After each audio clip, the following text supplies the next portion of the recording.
صل على سيدنا محمد وعلى آل سيدنا محمد. أعوذ بالله من الشيطان الرجيم. بسم الله الرحمن الرحيم. الحمد لله رب العالمين، والصلاة والسلام على سيد المرسلين وعلى آله وصحبه أجمعين. رب اشرح لي صدري ويسر لي أمري واحلل عقدة من لساني يفقه قولي. سبحانك لا علم لنا إلا ما علمتنا إنك أنت العليم الحكيم. ولا حول ولا قوة إلا بالله العلي العظيم. Kitab Penawar bagi hati. Kitab Penawar bagi hati, muka surat 19, baris yang ke-9 daripada bawah, baris yang ke-9 daripada atas, baris yang ke-9 daripada atas.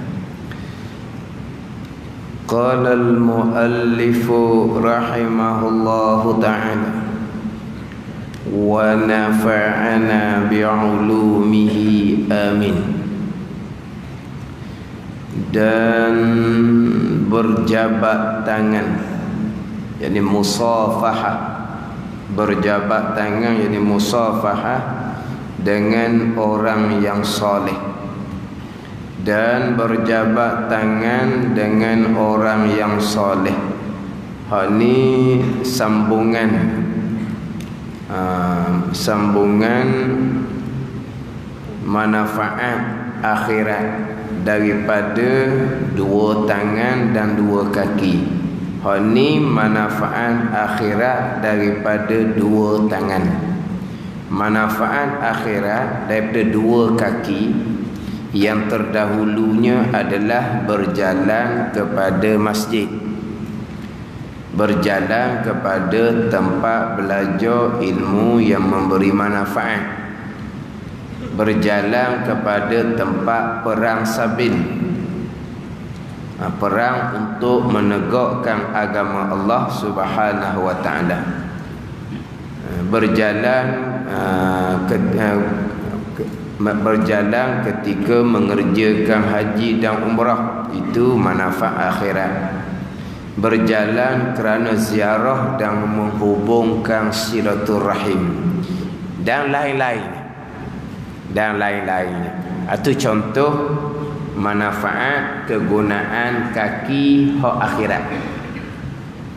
Kemudian manfaat tangan hak akhiratnya, yang misal terdahulunya menghilangkan mungkar dengan tangan, menghilangkan mungkar, mencegah mungkar dengan tangan. Dan contoh laginya menulis akan ilmu. Ini manfaat akhirat daripada tangan. Menghilangkan, menegah mungkar dengan tangan, dengan tangan. Hak guna tangan lah, hak lidah lah. Ini hak guna tangan. Nak menghilangkan mungkar, nak mencegah mungkar. Tetapi sebelum nak cerita cegah mungkar, begitu juga sebelum nak cerita suruh ma'ruf, pokok pangkalnya kena ada ilmu. Sebab nak pastikan itu perkara mungkar, nak pastikan itu perkara ma'ruf, dia kena dengan ilmu. Sebab mungkar ni perkara yang ijma' ulama', dia panggil mungkar. Kalau perkara tersebut masih lagi ada khilaf di kalangan ulama', dia tidak panggil perkara mungkar. Hak benda-benda yang khilafiyah, yang khilaf ulama', setengah mengatakan boleh, setengah mengatakan tak boleh, maka itu tak panggil mungkar. Sebab ada pandangan yang mengatakan boleh. Jadi kena ada ilmu molek lah. Sebagai contoh lah, benda mungkar ni, benda mungkar bukan hanya judi minum arak aja. Perkara mungkar pun terjadi di dalam solat. Perkara mungkar pun terjadi di dalam solat. Kita melakukan perkara-perkara yang membatalkan sembahyang, itu perkara mungkar. Tetapi yang membatalkan mana ni? Hak ijma' ulama. Atau berpanggil mungkar.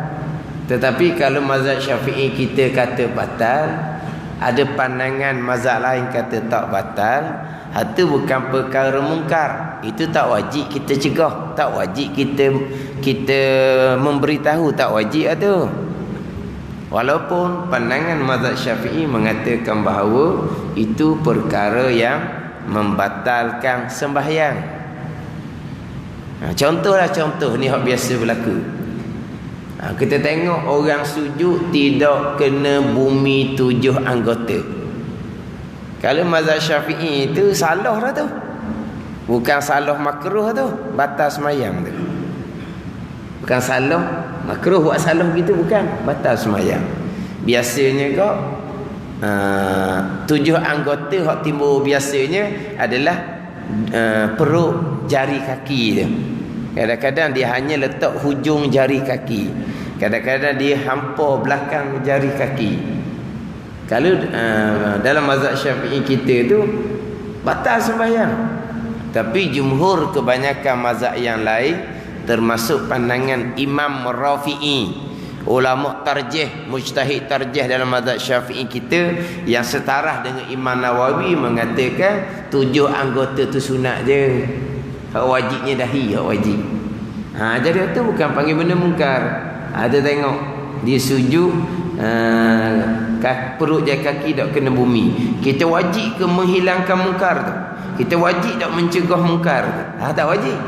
Sebab itu bukan benda mungkar. Sebab bukan sepakat ulama. Ini kena ada ilmu molek lah.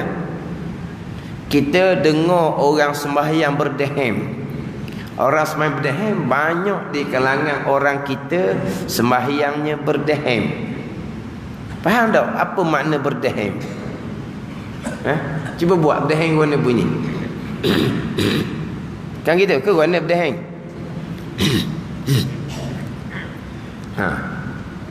Biasa dengar ada orang tengah sembahyang bunyi gitu. Biasa dah dengar. Itu berdeham tu dia panggil. Mazhab Syafi'i kita yang muktamad bukan makruh, batal sembahyang. Kalau ngaji fiqh memang jumpa hukum ni. Kalau kita ngaji kitab fiqh, perkara yang membatalkan sembahyang berdeham-deham di dalam sembahyang. Dia akan ceritalah tu contohnya berdeham. Tapi kita sembahyang biasa je dengar, sebelah depan, sebelah belakang, sebelah kanan, sebelah kiri, bunyi agak berdeham. Bunyi agak berdeham. Lepas tu batal sembahyang tu. Melakukan perkara membatalkan itu perkara mungkar. Tapi ijma' ke batal sembahyang? Tak tahu saya. Kena ada ilmu. Kena ada ilmu dulu. Ijma' ke batal? Tak tahu. Hak saya ngajinya batal. Hak tu dalam kitab fiqh yang bermazhab Syafi'i memanglah jelas sangat dalam kitab fiqh. Kalau kita duduk ngaji kitab fiqh bermazhab Syafi'i, memang jelas sangat, memang membatalkan sembahyang. Tapi kalau kita ngaji lebih tinggi sikit, kita akan jumpalah pandangan daif dalam mazhab Syafi'i tak batal. Berdeham bukan termasuk dalam berkata-kata. Pandangan mazhab Hambali tak batal, makruh juga.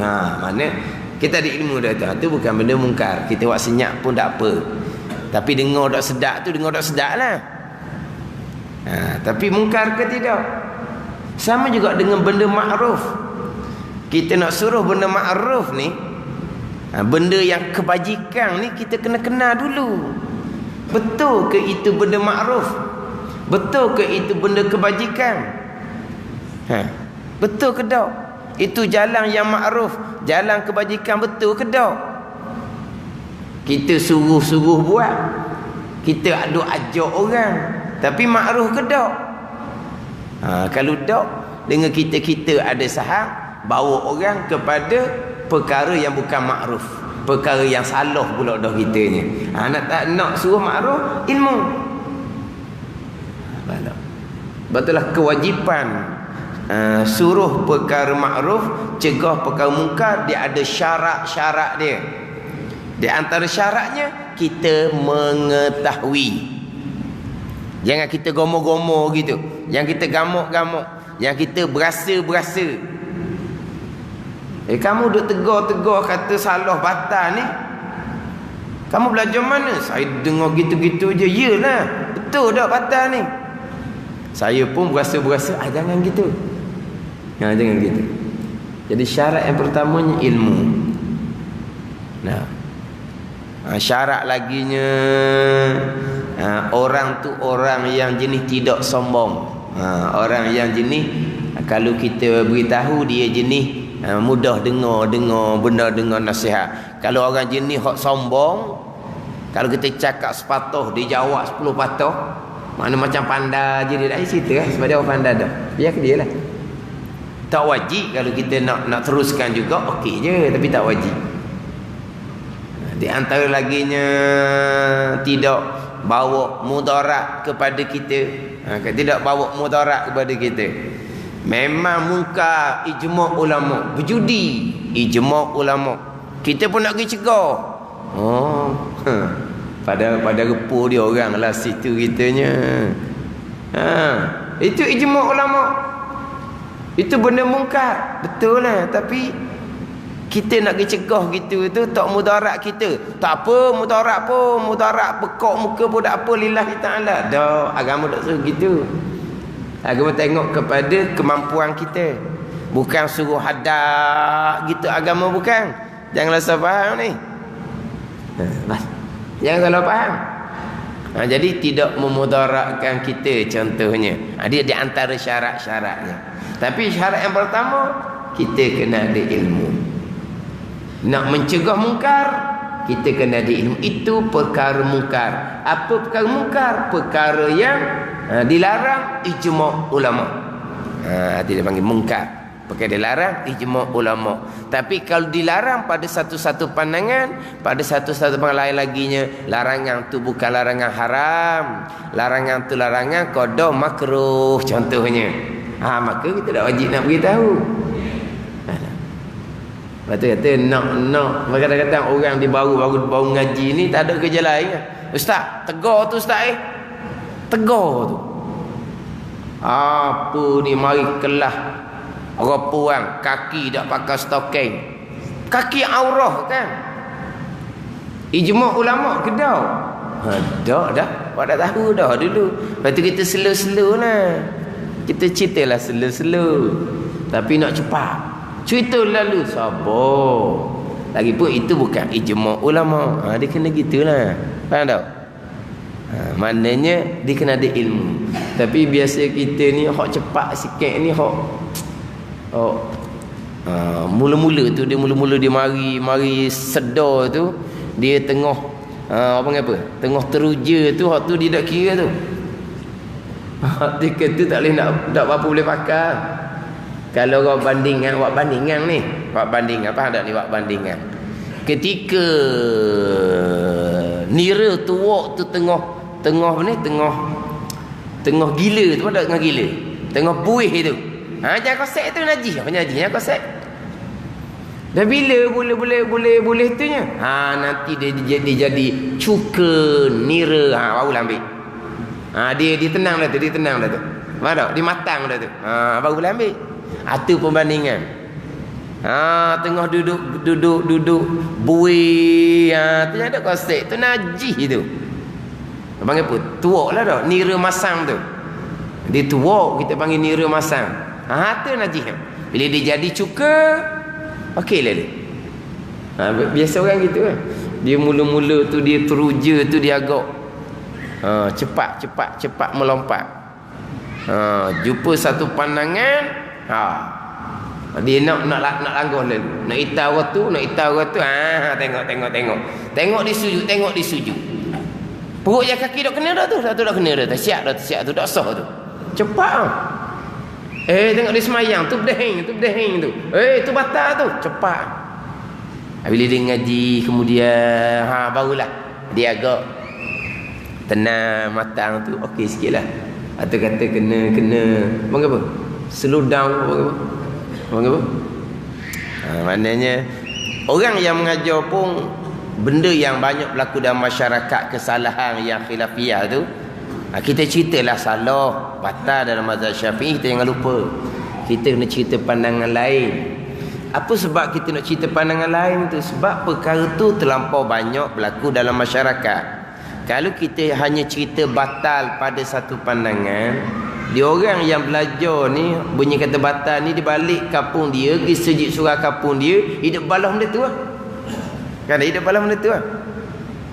Jadi kita tahu dah realiti masyarakat kita ni kadang-kadang ilmu kurang sedikit. Ilmu kurang sedikit. Itu bahasa lembut.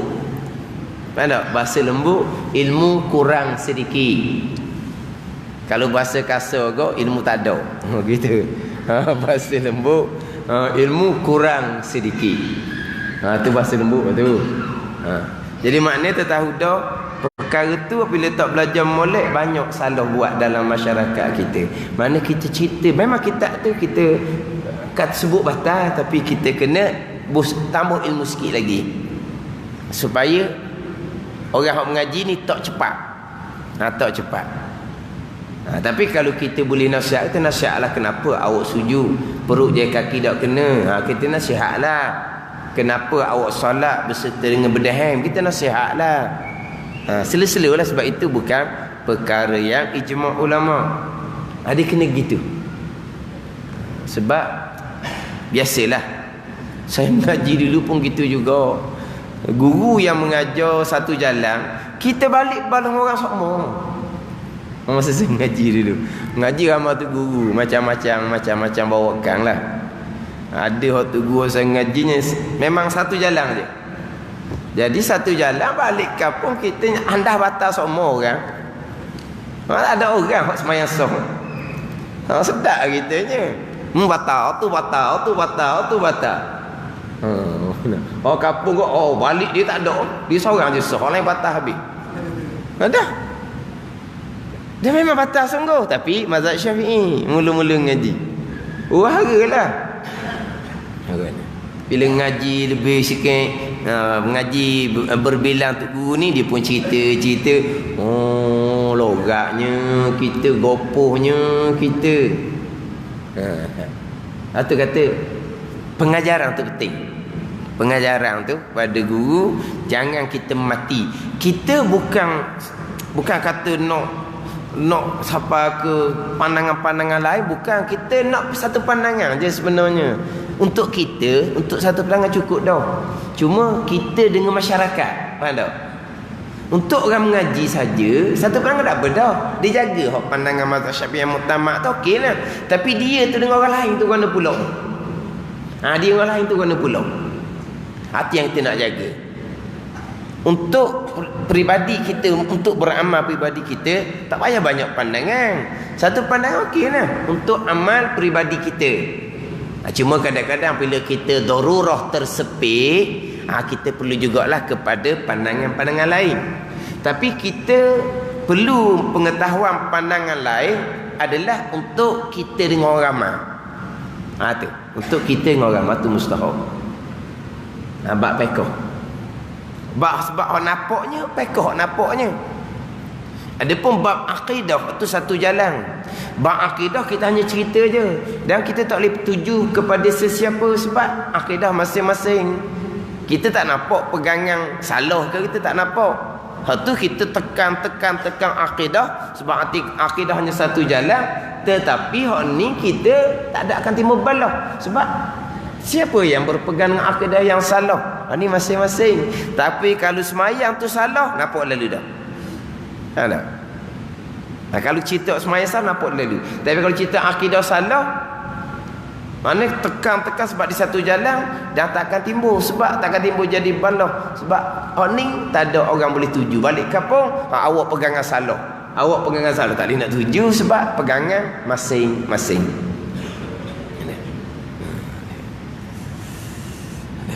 Jadi nak menghilangkan munkar, nak cegah mungkar, Syaratnya mestilah kita ada ilmu, kita jangan gamuk-gamuk. Dan menulis akan ilmu, ini manfaat akhirat daripada kedua tangan. Menulis akan ilmu. Learning ialah orang nulis mana ni? Orang nulis pakai FB tu. Totak dia pakai FB tu. Kalau tulis ilmu, besarlah manfaat. Tapi jangan kita tulis benda lain, tulis umpatan, makian, fitnah. Tu siaplah tu. Tu siap. Ni hak menulis akan ilmu. Tulis hak ilmu, hak kebaikan. Tulis hak kebaikan, hak ilmu. Kita mengaji, kita faham, kita tulis.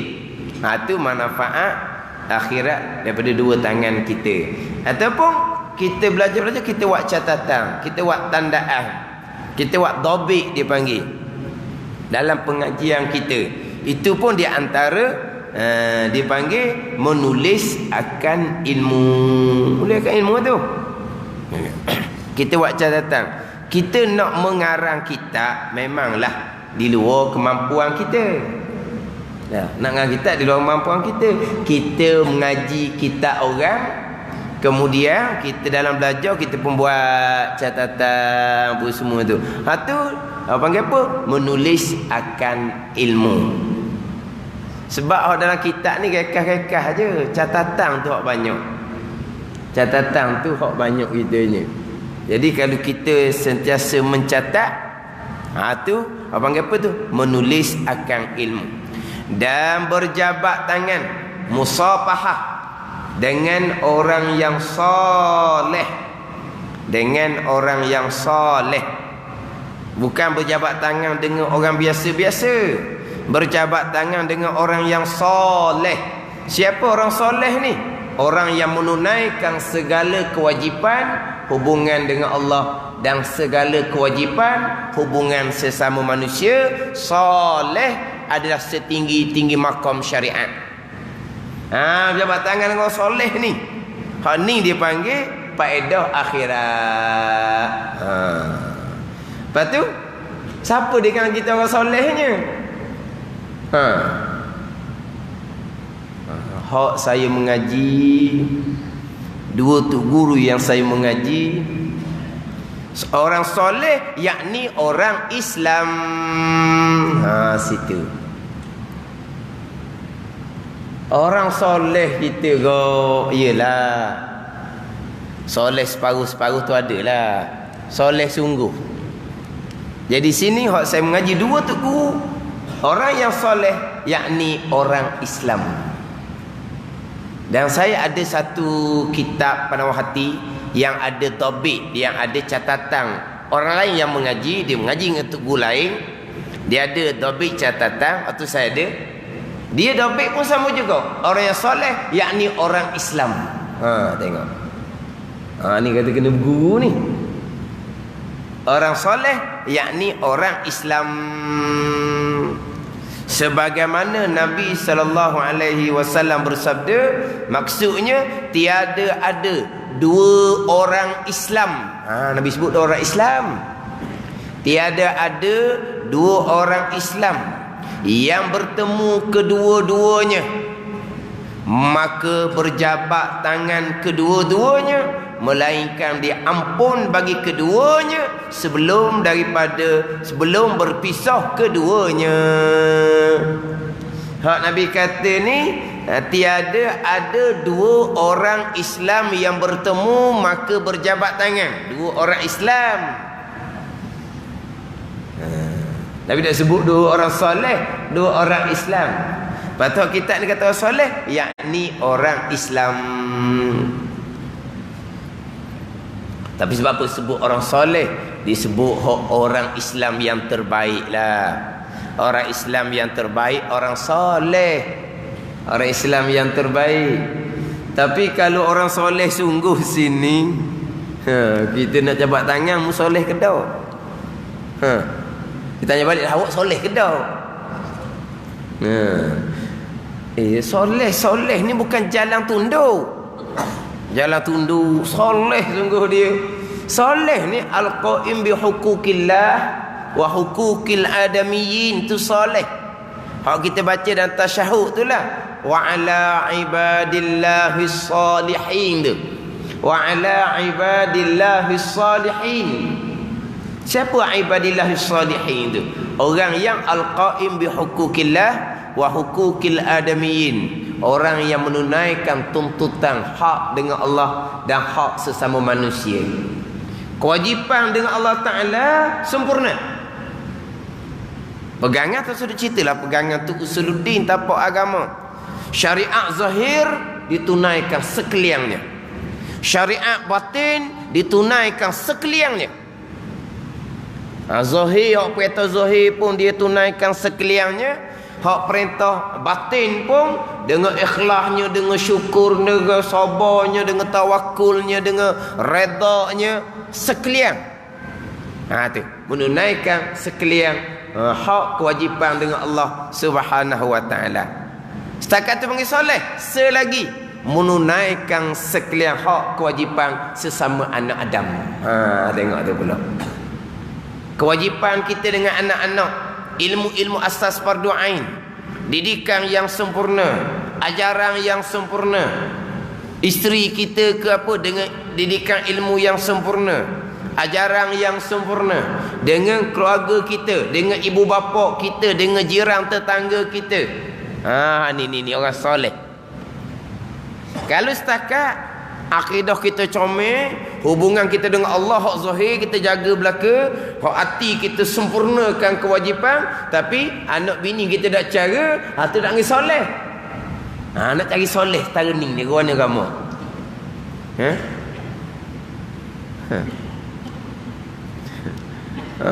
Kita ni separuh soleh pun wujud dah orang kali dah. Ke mana? Kita bukan nak kira hubungan kita dengan anak Adam. Kita menunaikan segala hak. Kita dengan Tuhan pun. Kita dengan Tuhan. Macam mana kita jaga mata, jaga telinga, jaga lidah, jaga hak makanan, hak masuk dalam perut kita, jaga tangan, jaga kaki. Zahir belaka tu. Sembahyang dengan ilmu, puasa dengan ilmu. Semua tu dengan ilmu belaka tu. Hak zahir. Betul batin pula. Taubahnya macam mana? Ikhlasnya macam mana? Zuhudnya macam mana?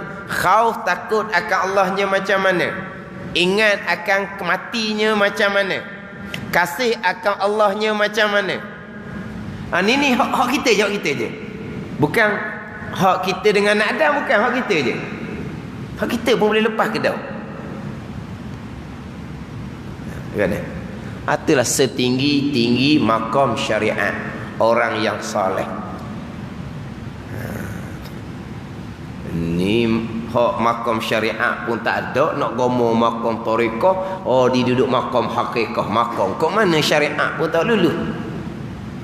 Nak lopak-lopak dengan melangkaui hak syariat. Tak ada tu. Melangkaui syariat tak ada. Melangkaui syariat Nabi sallallahu alaihi wasallam itu bukan agama yang dibawa datang oleh Nabi sallallahu alaihi wasallam, itu bukan. Itu orang soleh. Tapi sini dak ni berjabat tangan dengan orang Islam. Berjabat tangan dengan sesama orang Islam. Sebagaimana dalam hadis masyhur itulah. Hadis yang masyhur, 3 amalan yang tidak akan putus walaupun anak Adam tu mati. Salah satunya adalah waladun salihun yad'ulah. Yad'ulah tu atas ghalib. Ghalibnya dia berdoa. Tapi bukan berdoa sahaja semua kebaikan yang dilakukan. Tapi dikaitkan dengan yad'ulah ni sebab ghalib. Ghalibnya tak lepas daripada kita berdoa pada ibu bapa kita. Lepas tu dia kaitkan dengan yad'ulah. Tapi bukan doa semata-mata.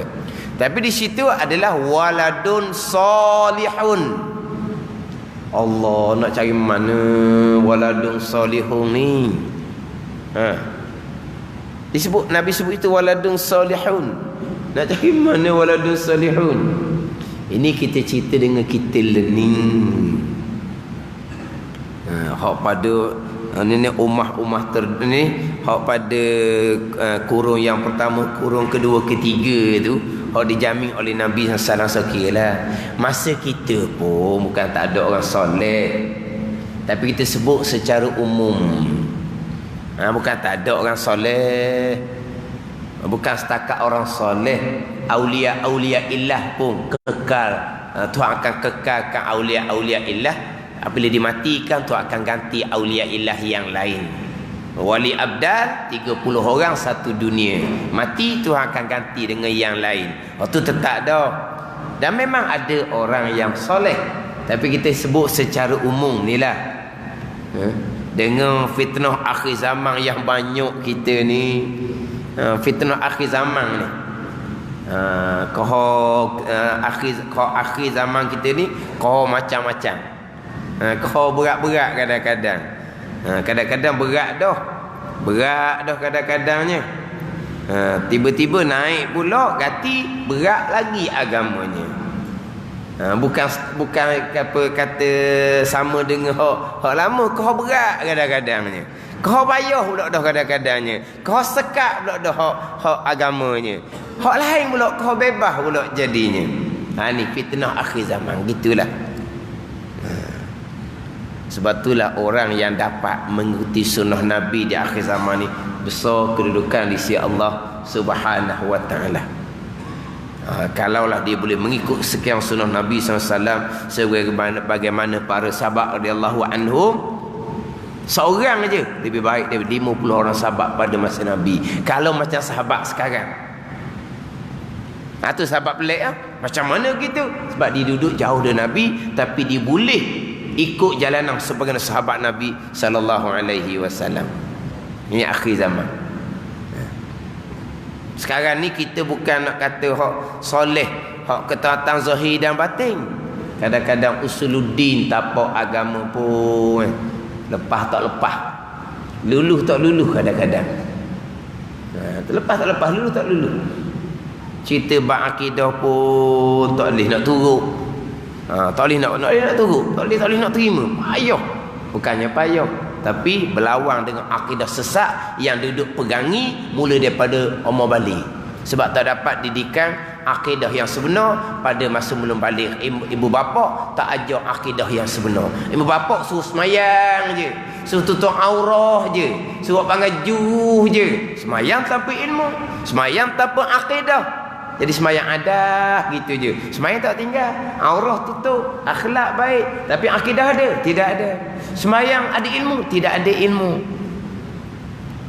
Ini kan ada.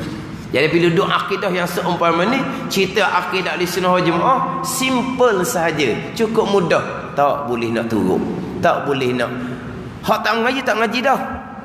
Dengar sekali tu pakai tutup telinga tu dah. Tambah tak faham payah Dengar tak boleh tambah tengoklah. Ini akhir zaman. Bab akidah pun tak lulu kadang-kadang. Duk sejid surah tu, solat 5 waktu berjemaah. Tapi hak Tuhan beri kelebihan, Tuhan berilah kelebihan. Duduk makam soleh. Tapi nak sebut waladun solihun ni, sebab tu ditafsirkan waladun salihun ay waladun muslimun. Anak yang Islam. Anak yang Islam. Tapi kalau Islam tu siapa tangga soleh, kau besarlah bekalan yang berpanjangan kepada ibu bapa. Kalau anak tu orang Islam yang duduk darjat soleh. Tapi di situ waladun salihun ay waladun muslimun, anak yang Islam. Apabila itlaq Islam, itlaq mana apa sebut Islam jua, tidak disebut Islam yang beriman, tidak sebut. Cuma didatangkan Islam jua, yakni Islam yang beriman. Dia gitu.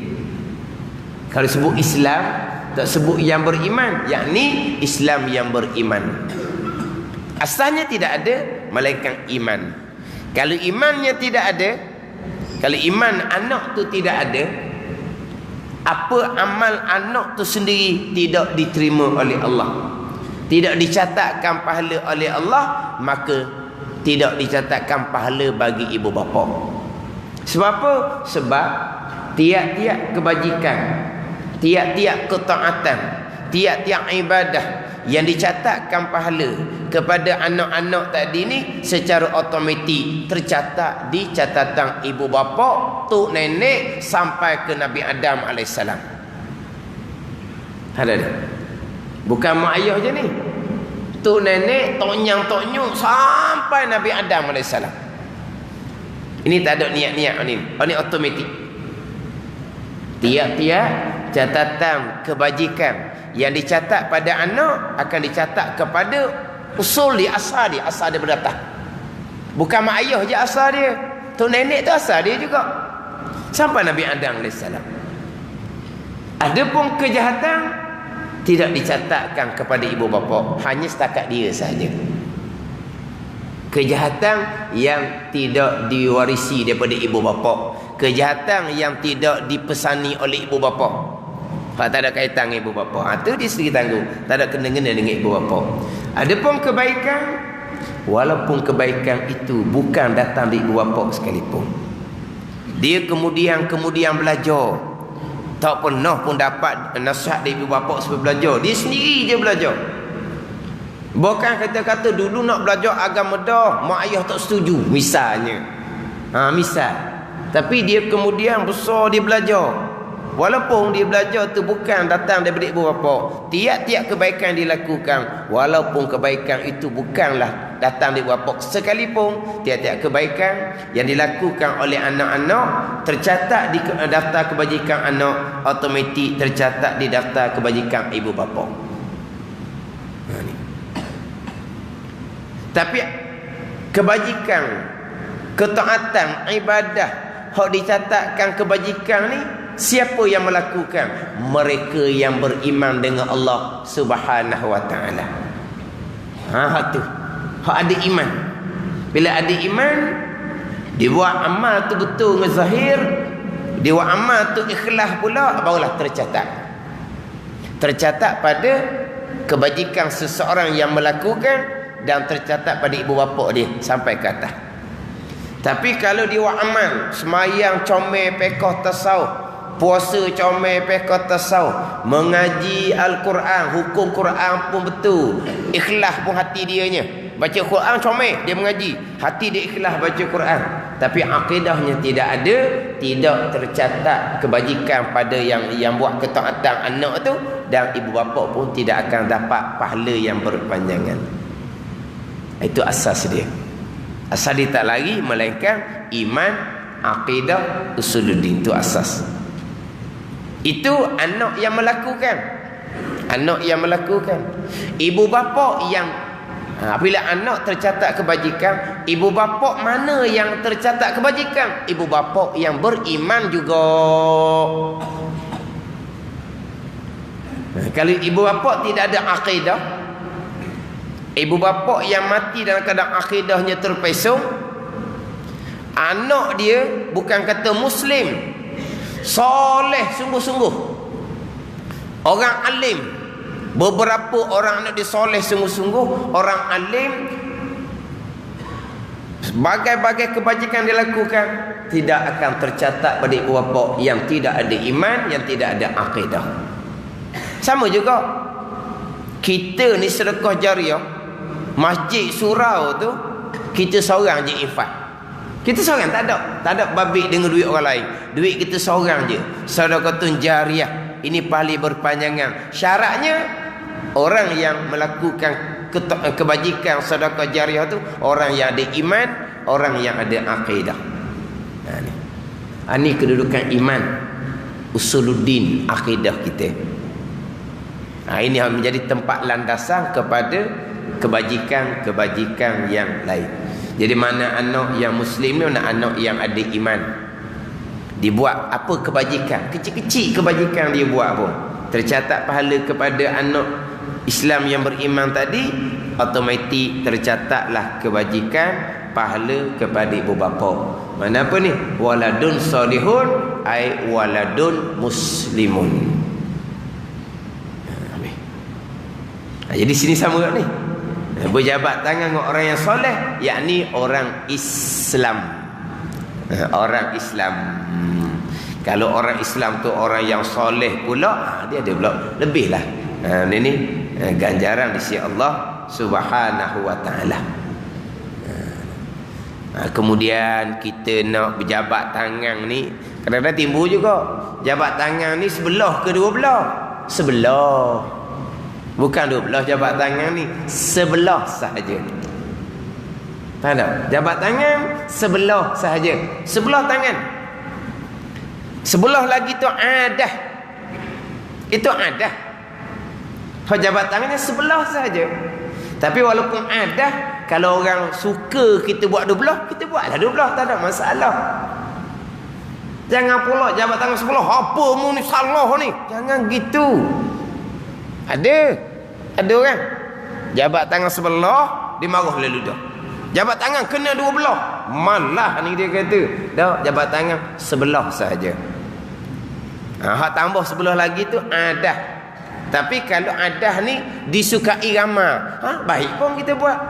Benda adah tapi orang lubuh dua tangan tu dia lagi berasa suka. Tak apalah buat ni.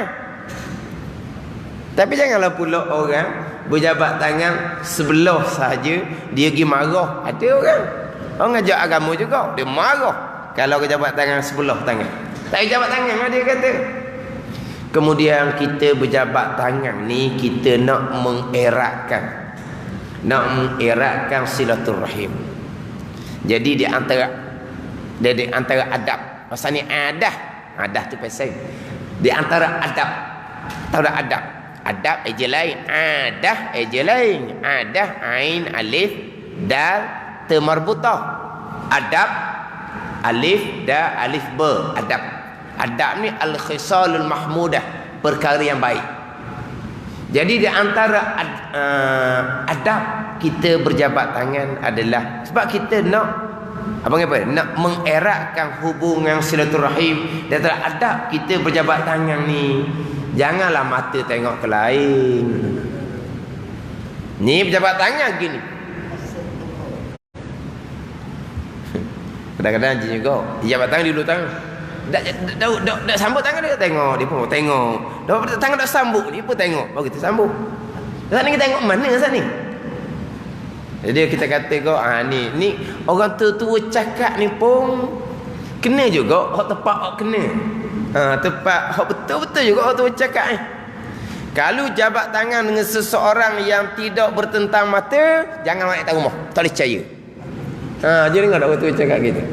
Kita berjabat tangan dengan seseorang tapi dia tidak tidak tengok mata. Ni orang tak boleh percaya ni. Jangan nak tahu rumah ni, nak tahu rumah ni. Aku cak ni nak tahu rumah ni. Oh tu cakap. Tapi orang tua kata ni ketik betul juga tu. Dan kita berjabat tangan adalah untuk mengeratkan hubungan silaturahim. Kalau kita berjabat tangan dengan seseorang tetapi pandangan mata kita ke lain, kita macam tak berapa nak jabat tangan lah panggil. Dah kebetulan kan?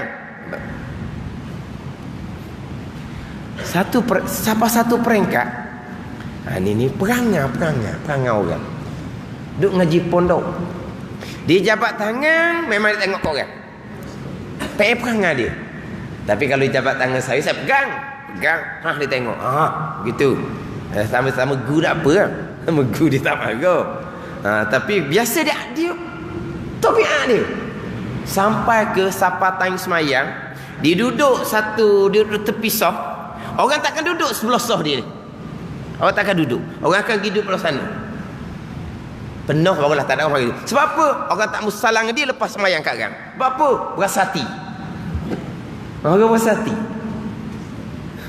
Jadi kan bila kita duduk sebelah, kita sudah semayang masih wirid, tak boleh bangun. Tegulah kalau bangun orang tengah wirid duduk pak masih bangun.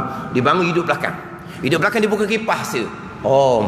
Merepeklah tu guru. Hebat dia. Kita satu kipas, dua kipas, puluh-puluh pelajar. Awak duduk belakang dah lari daripada orang. Seorang satu kipas untuk awak seorang. Berapa sebulan awak bayar bil api? Dah orang lain kipas, sedua depan ni ramai-ramai. Dia hidup belakang seorang, dia pasang kipas dia untuk dia. Marah tak guru. Sebenarnya tu guru marah capur dia bangun tu. Jadi kita masuk tak boleh bangun. Jadi kau orang hidup sebelah kita memang kena salang lah. Siapa kau tak mau duduk sebelah dia? Sebab apa? Terasa hati kalau salang dia. Dia lenggok tak lain. So kira lah kata perangai dia. Perangai pun dah ubah-ubah. Ni. Mana? Adab. Kita bersalang, tapi janganlah kita memandang ke lain. Cuma kadang-kadang ada ketika kita jangan cepat nak sangka. Kadang-kadang orang salam itu kau cakap orang lain orang salam. Jadi dia duduk ada orang lain salam dia ulu tapi mata kau lain ni. Sebab dia tengok orang lain. Tapi orang lain ulu tangan sambut. Tapi sambut mata dia ke mana? Itu tengok keadaan lah pula. Ini adab dia. Adab kita bersalam. Kemudian kalau kita kata kita tambah tangan sebelah lagi, orang suka kita buatlah, tak ada masalah. Tapi berjabat tangan hanya sebelah tangan. Berjabat tangan dengan orang yang soleh, dengan orang Islam dan yang lain daripada segala ibadah yang dikerjakan dengan dua tangan. Banyak lagi lah ibadah yang dikerjakan dengan dua tangan. Contohnya suri rumah contohnya. Dia buat kerja di rumah tu dengan dua tangan. Buat kerja apa tu? Buat kerja jaga rumah tangga. Itu pun ibadah. Ini kebajikan manfaat akhirat daripada dua belah tangan. Dan ada pun segala manfaat dunia, maka iaitu berusaha dengan dua tangan dan dua kaki itu pada mencari harta benda. Wallahu a'lam. Bismillahirrahmanirrahim. Alhamdulillahirabbil alamin wassalatu wassalamu ala sayyidil mursalin wa ala alihi wa sahbihi ajma'in. Allahumma ftah alaina futuhal arifin. Allahumma allimna ilma akdamin wa fahimna famasabikin warzuqna riqat talibin. Allahumma zidna ilman wa alhiqna bis salihin. Wa sallallahu ala sayyidina Muhammadin wa ala alihi wa sahbihi wa sallam. Walhamdulillahirabbil alamin.